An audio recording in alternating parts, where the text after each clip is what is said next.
ঢাকায় নিয়ে যাব তোমাদের, ওরা আমাদের বাড়িতে নিয়ে আসছে, তাই আমরা ওর সাথে আসছি।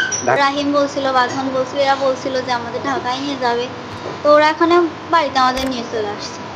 আচ্ছা, তোমাদের এখানে নিয়ে আসছে। তোমার বয়স কত? বয়স 16। তোমার বাবার নাম? মিঠু। তোমাদের গ্রাম? বলরামপুর। যশোর বলরামপুর। এটা কি উপজেলা? হ্যাঁ। তোমাদের সঙ্গে কতদিনকার সম্পর্ক? 5 মাস। 5 মাস। কিভাবে সম্পর্ক? ফেসবুকে।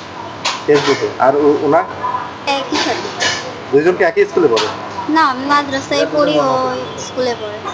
ও, তোমরা কি আত্মীয় হয় সম্পর্কে? হ্যাঁ, ও হচ্ছে আমার ফুফাতো বোন। এখন যে তোমাদের সঙ্গে এই যে প্রতারণা করতে বিয়ে করতেছে না, কিংবা বিয়ের প্রলোভন দেখে নিয়ে আসছে তোমাদের এখানে, এখন তোমরা কি চাও? এখন ওরা যদি আমাদের বিয়ে না করতে চায়, তাহলে আগে আমার ফ্যামিলির সাথে আমরা চলে যাবো। তোমাদের গার্জিয়ানকে ফোন দিছো নাকি এই বিষয়ে? হ্যাঁ, আসছে। আচ্ছা, তোমার নাম কি? মানে সিম্পা। আসলে কি ঘটনা ঘটছে এটা বলো। মানে আমরা বাসা থেকে বের হয়ে আসছি, ওদের বলছিলাম মনিয়ার পর্যন্ত আমরা আসতে পারবো। ওরা বলছিল আচ্ছা ঠিক আছে, ওরা মনিয়ারে গিয়ে আমাদের নিয়ে আসবে। তো যশোর মনিয়ার পর্যন্ত আমরা গেছিলাম, ওখান থেকে ওরা নিয়ে আসছে।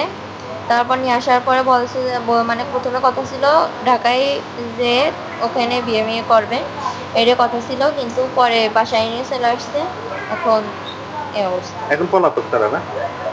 এই বাড়ি নিয়ে আসার পর কি তাদের সঙ্গে তোমার যোগাযোগ হয়েছে? হ্যাঁ, তারা এখন কোথায় আছে? বলতেছে যে আছে দূরে, একটু চলে আসতেছিল। তোমরা কি বিয়ে করতে চাও? হ্যাঁ। তোমাদের সঙ্গে যে এই সম্পর্কে কি তোমার বাড়ির লোকজন জানে? না।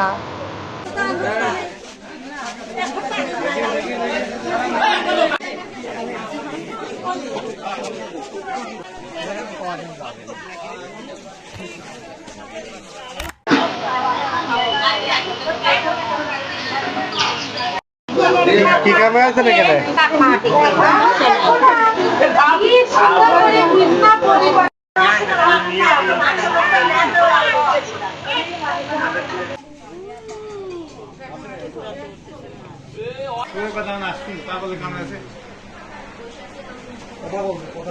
হ্যাঁ।